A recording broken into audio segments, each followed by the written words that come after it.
kuna mtu huwa nyuma ya mtu anaitwa bibi. Na watu wengi, mchungaji mnaweza muona hapa ameng'ara, ameoga.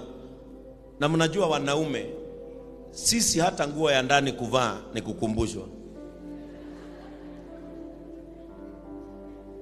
Ithuĩ nginya nguo ya thĩinĩ nĩ kũririkanio mũndũ ekaga atĩa, aririkanagio mũndũ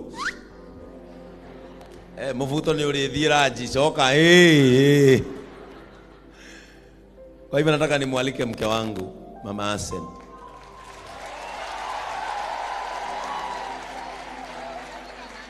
Tondu tene kihiko kiaroragwo ni muhiriga na thirikari. Riu kihiko kirarorwo ni social media, nio maramenya riria tuteanire na riria tuikaranirie.